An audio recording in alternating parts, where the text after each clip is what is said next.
Hello and welcome to Tuesday's Top Tips with your host, Alicia Alt, founder of Level Up Score. I'm super excited for you to be here today because I'm asking you a question. Are you doing these five things that are silently destroying your business? I'm going to dive into these five things. Trust me, you want to stay with me today so you can learn if you are doing these five things, you understand that you're quietly destroying your business. And I'm going to show you how to fix that today. So we're going to have some actual steps you can take today to fix these problems. Again, thank you for being here at Tuesday's Top Tips. All right. Again, the topic is, are you doing these five things right now that are quietly destroying your business? Again, my name is Alicia Alt, founder of Level Up Score. I'm excited to present to you this information. So welcome. Most businesses don't fail because they're bad. A lot of them fail because of small signals that have added up over time. And so if you truly want to be a trusted advisor, someone who, you're asking people for their credit, you're talking to them about their finances, you're talking to them about their future, the way you show up matters more than you think. And that's what I want to dive in today of these five things that you might be doing in your business unknowingly that is destroying the trust in your business and ultimately destroying your business.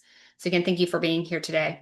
I want to walk you through how professionals, and you can underline the word professionals if you're taking notes, they stop tolerating these things because professionalism now is the new marketing, right? Especially in our industry as credit professionals and financial coaches, our industry needs more professionalism.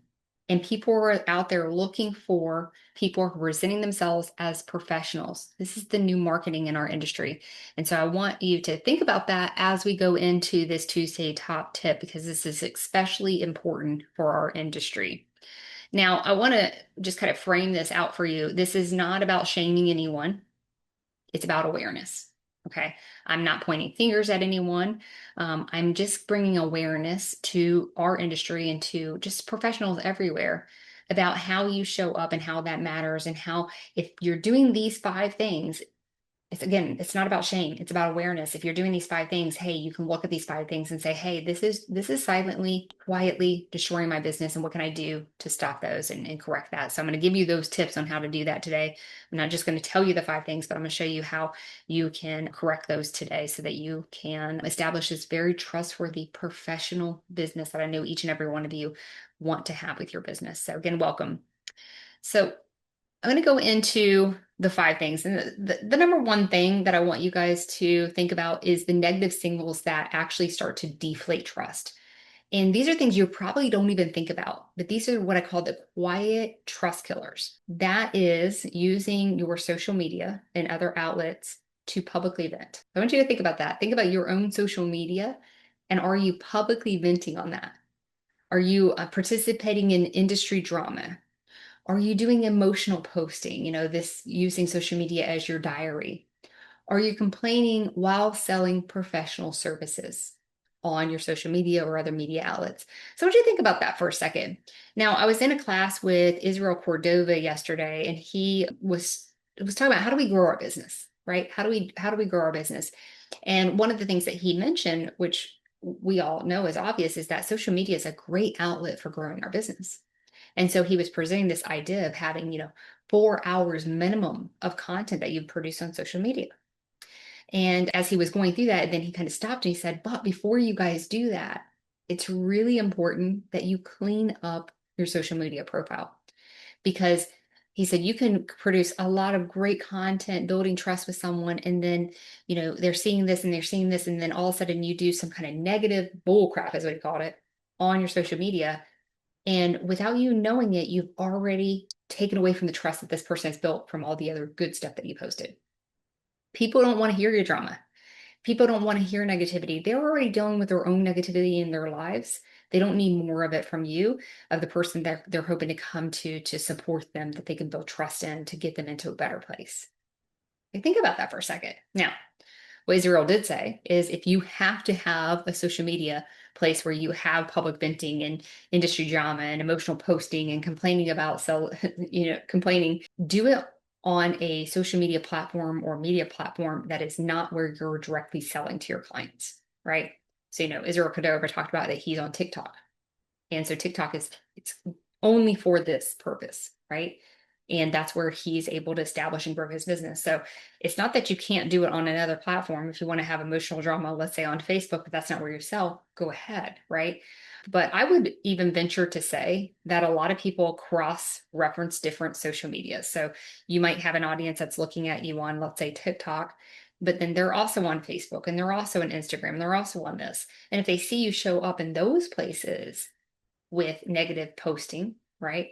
You can deflate that trust that you built on the platform that you've been really talking to them on. So I would just be careful in general. And, we're all guilty of this in some way, shape, or form because we are emotional beings, but kind of think about this in a different way, in that this is your platform for establishing and building trust and credibility with your clients. So this is like the number one thing that I think we as industry professionals forget about, that when we are posting negative stuff, we're actually deflating the trust from the people that we're trying to get to come into our ecosystem and work with us, right? So really think about that. So I have an action step for you today on how you can do your trust audit. And Israel Cordova talked about this last night, and I thought, man, this is great content. I think it's great to share on Tuesday's Top Tips.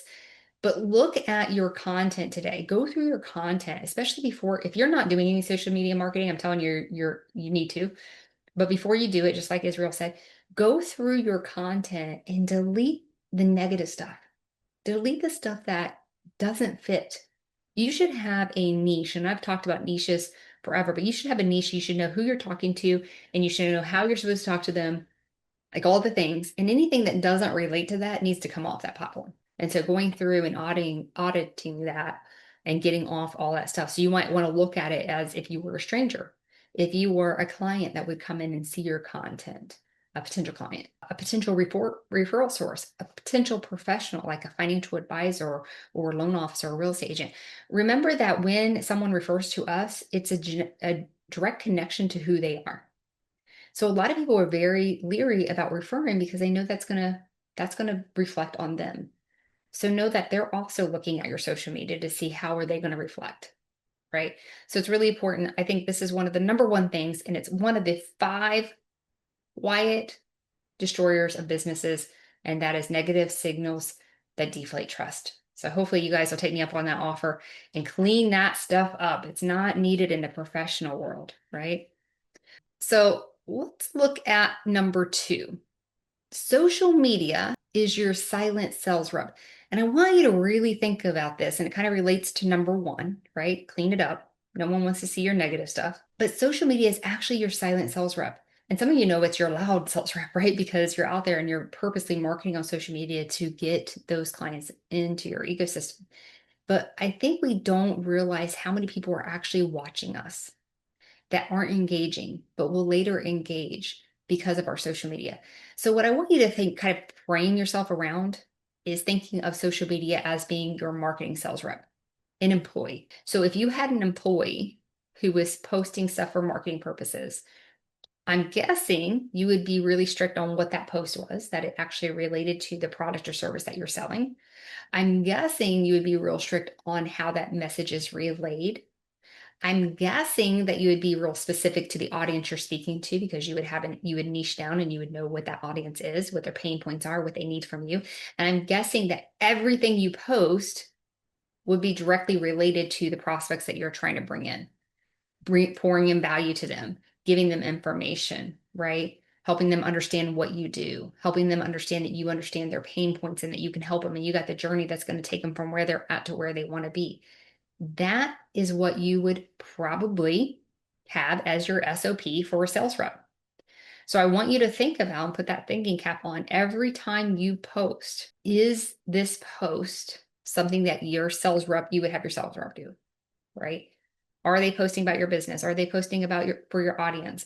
Are they posting very valuable information? Like all those things. And if it's not, if it doesn't build trust, if it doesn't elevate your authority, if a lender wouldn't feel confident referring to you, that's not a post you make, right? That's not a post you make. Your post should always be related to what you do and who you're trying to attract into your ecosystem. So be very cautious about this. So this is number 2 of the silent killers, because what I find out so often, and I look at social media constantly because of the nature of the business that I do, but oftentimes we pepper our social media with our sales stuff and then some politics or some negative stuff or an issue that we had today or something else. We're peppering it with all this stuff when in reality, we have just silently started to destroy the trust that we built with our clients.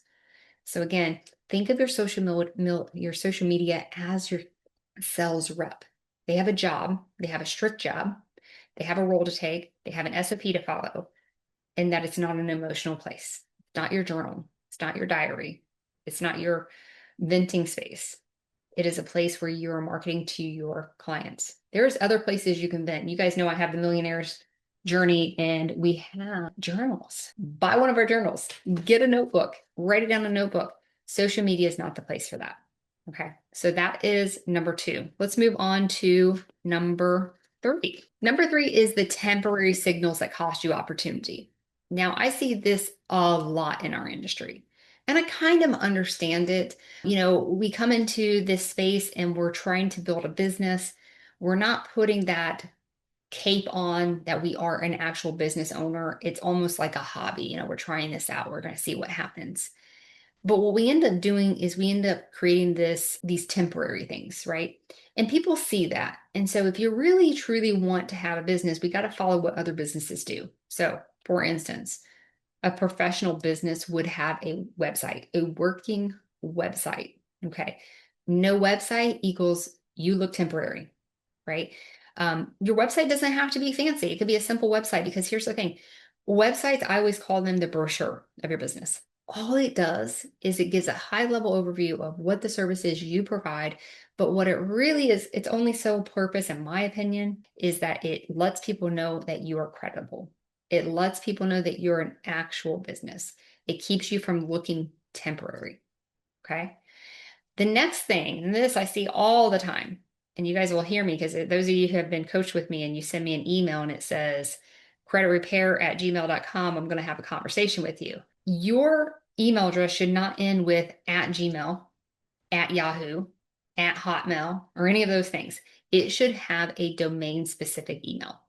And I know this costs extra money, guys, but when you have an @Gmail account, you look temporary. It doesn't give out this vibe that you're a professional. Okay. And when you're working in an industry like we are working in, we're working on credit, financials, all this stuff. People are looking for reputable companies. They're giving out private information. They're sharing private information, right? They might be giving you their social security numbers. They might be giving you their identification documents. They might be giving you information about their bankruptcy, private information. And they need to know that you're a legitimate company and you're a professional company. And if you have that @Gmail, it doesn't give that vibe. Okay. And I'm not saying that you are not professional. You could be very, very professional and you're just looking at the dollars and cents. But that is going to cost you opportunities. It's going to keep you at a lower level than other people who take on the role and say, hey, you know what? I'm going to be a professional business. I'm going to have the website. I'm going to have the domain specific email. And then inconsistent branding. If you got different colors over here and here's your logo colors over here and you don't have, and I see this all the time, you don't have a favicon for your website. You got the little thing that looks like the earth. If you don't have a favicon, that's a big deal, guys. People understand professional businesses have a favicon, and I have a lot of people ask me, well, what is a favicon? Favicon is that little thing up in your browser that identifies what company that browser belongs to, right? So you got the big F, the lowercase f for Facebook. Those are favicons. You need to have that. Your branding needs to be consistent. If your color's purple, your color's purple everywhere. If your color is green, your color is green everywhere.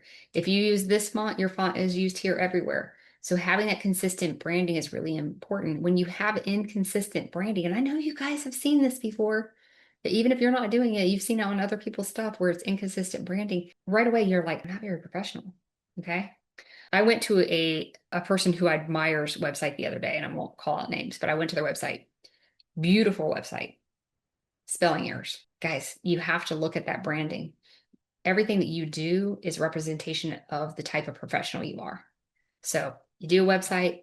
Hey, I've done PowerPoint slides. They have spelling errors in it. I get it. I understand it. But have someone come in over top of you and say, hey, I want your job right now is to look for anything that doesn't look right, right? Because this is really important. again, the more that you can do this type of stuff, the more you're going to be seen less as a temporary business and more as a really professional business. Because let's be honest, temporary businesses aren't people. I won't refer to someone who looks temporary because it's a direct impact on the way that I might be, right? So you don't get referrals. It's hard to get partnerships. Think about it this way. If I had a partnership with XYZ company and my email said Alicia levelupscore@gmail.com. I mean, how many people are going to think that I'm a legitimate corporation? That I am. They're not going to think that I am. Even if I were, they're not going to think that I am. Those partnerships are not going to happen. Okay. Long-term clients, it's not going to happen, right? Because they're going to start feeling like, I don't feel like this person's real professional, right?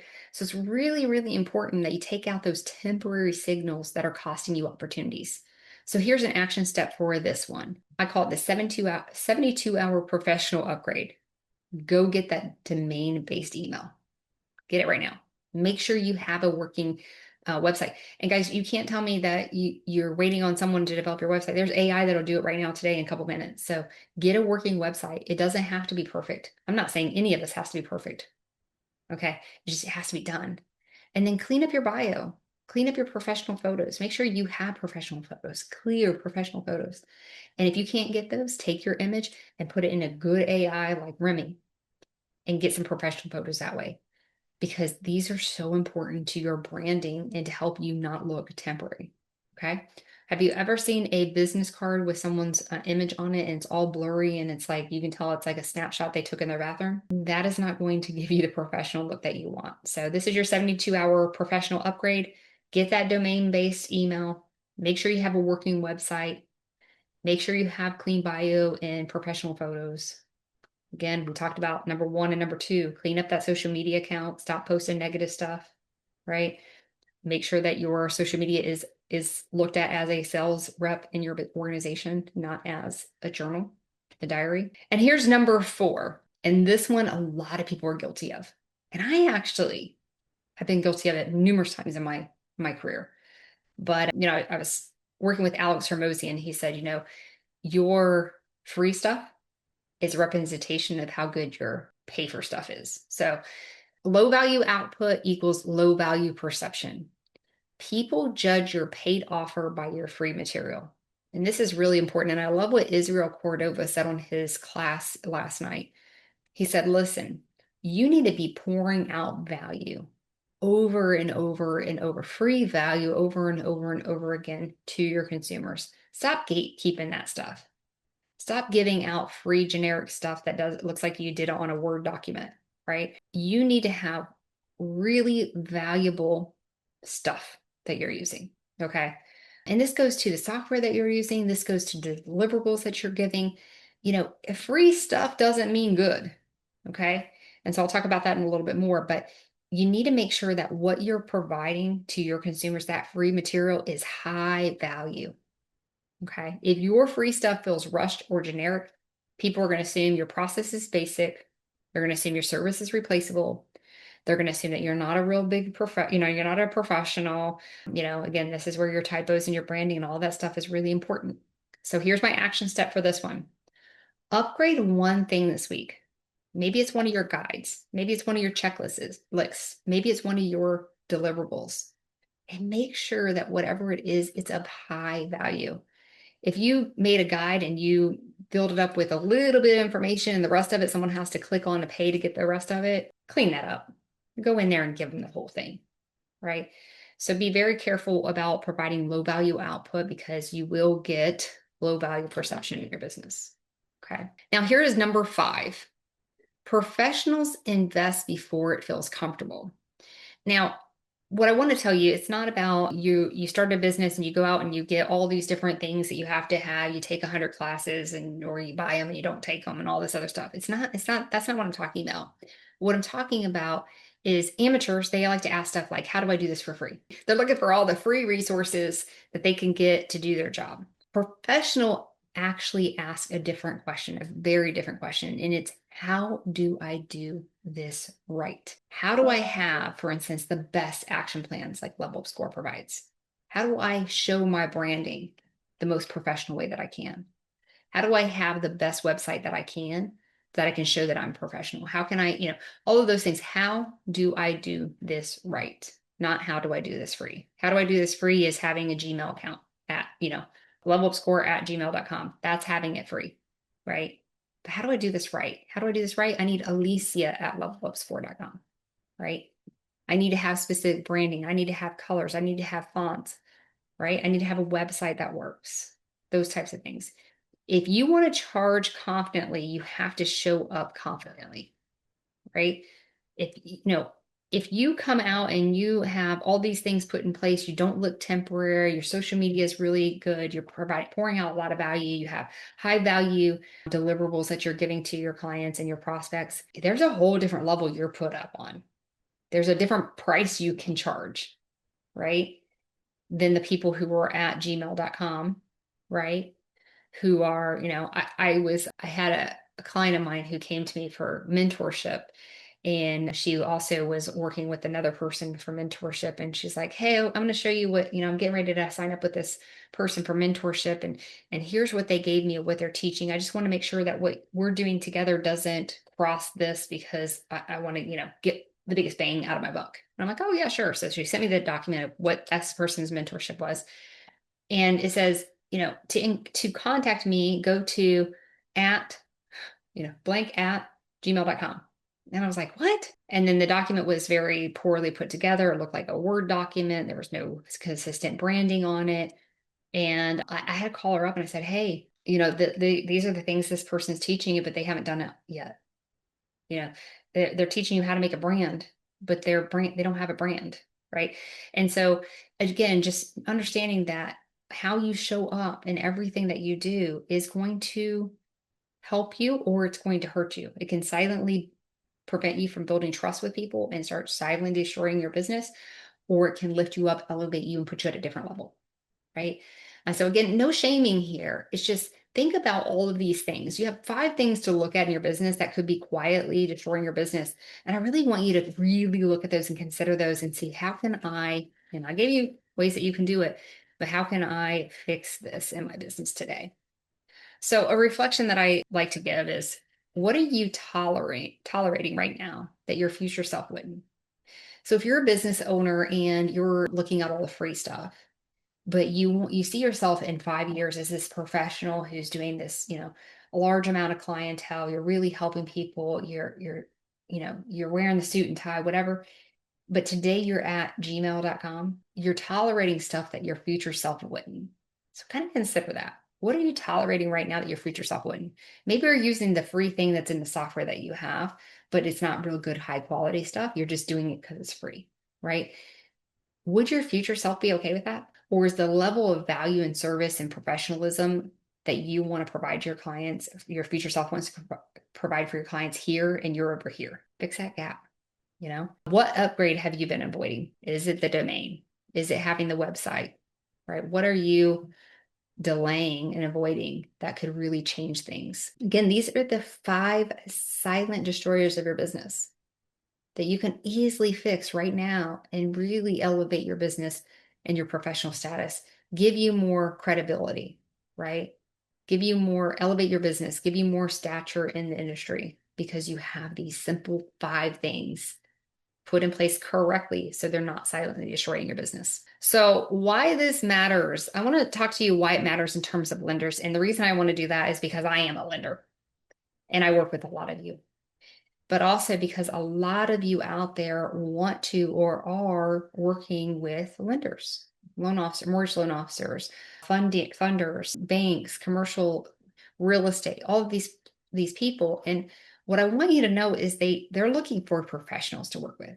Remember I told you, like, if I'm referring to you, you're a direct reflection of who I am. That's how the consumer sees it. And I know that because I've seen that. I've had to fire people who refer to me because their referrals, the consumers that they refer to me thought I was the same as that person. That person wasn't doing something good, right? And so it's really important that you understand that. So lenders don't want fixers, guys. If you're that credit fixer, we aren't looking to partner with you. We're not looking for fixers. We actually want people who partner with us as readiness partners. Like, they're helping our clients become ready for the object or goal that consumer is wanting to get, right? And we want predictability, and we want, most importantly, professionalism. Remember, I told you the loan officer, the real estate agent, all these people, these commercial funders, they have to go through a lot of classes and schooling and continuing education. They have to be, like a loan officer has to be, fingerprinted. Their credit report has to be pulled. If they have credit issues, they can't be a loan officer, right? Their social media accounts are looked at. So tell me right now if you've seen a loan officer post a bunch of negative stuff on their platforms. It's very rare that you'll see that. They're being scrutinized in every way, shape, or form. So they also expect that of the people that they refer to, right? It makes a lot of sense. But sometimes I think we don't think about it. Just like I think we don't think about social media as a sales rep, opposed that it's just a platform where we get to talk to people, right? Really, really thinking about that and changing how you view how you're doing business. I like how Israel Cordova said it last night. He said, stop thinking that you are a credit repair organization and start thinking yourself as an owner of a company, the CEO, right? You're going to require a lot more out of yourself at that point. So I want to segment that into my class for Friday. So by popular demand, I am bringing back that class that I did a couple weeks ago called Stop Being a Fixer, Become a Borrower Readiness Partner with Lenders, Loan Officers, Mortgage Professionals, commercial lenders, all of those. So how do you do that? That's what that class is going to be. That's this Friday at 2 p.m. Eastern time. It is live. It is free. I'm going to pour a lot of value into it, just like I did a couple weeks ago. If you were on a couple weeks ago, feel free to jump on again. It's free. Last time I did give some assets to everyone who attended. This time I will also give the replay to everyone who attended plus the assets. However, if you do not attend the live, you will not get a replay. So I'm not sending out the replay right away. What I am actually going to be doing with it is creating it into a course at which you can take that course. Okay, so just bear with me as I put that together after that live. But that live will be on February 2nd. February 6th. That's this Friday at 2 p.m. You'll see that QR code in the screen. That'll allow you access to register for that class. You do have to register, but I'm really excited to speak on this again and pour in more value. I think I have it scheduled as an hour-long class. I will tell you that the last time we did it, we were on for a lot longer than an hour. It's a really fun interactive class. I'll kind of teach in the beginning, open up the interaction. Because I want you to get the most you can out of this class. As a loan officer myself, I need you. I need borrower readiness partners really bad. And so if I need it, then I know other loan officers need it. And I'm been in this industry for a long time and I talk to them all the time. So I know they need it too. But they are leery about having a credit professional work with them because they're not sure that they're going to be borrower readiness partners. And so my offer to you is you take this class, you'll be able to understand what a borrower readiness partner is for a loan officer. And then I am going to make that into a course. And some of those people that I talked to on the last live, those courses will be available to you for a certification that you will be able to use to market to loan officers. And this is going to be huge. I've already talked to hundreds of loan officers about this program, and they are absolutely excited to see that people can get certified in this, that they can then be on my platform as certified credit professionals that are borrower readiness partners. So that's my offer to you. So I do recommend you clean out your schedule, get on that call at 2 p.m. on this Friday, and make sure you're there and take notes. Okay. Again, you will get the replay from this, those that are on live. If you register and you're not there, you're not getting the replay.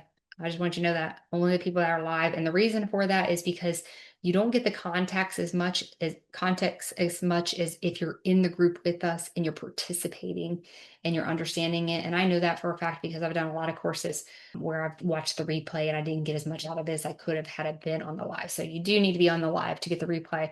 But I'm really excited to do this again. I got a lot of flack last time for telling you guys such late in advance and then jumping in and doing the class and so many people not being able to attend. So hopefully I've given you enough warning because I did talk about this even last week. But that is this Friday. That's February 6th at 2 p.m. Eastern time.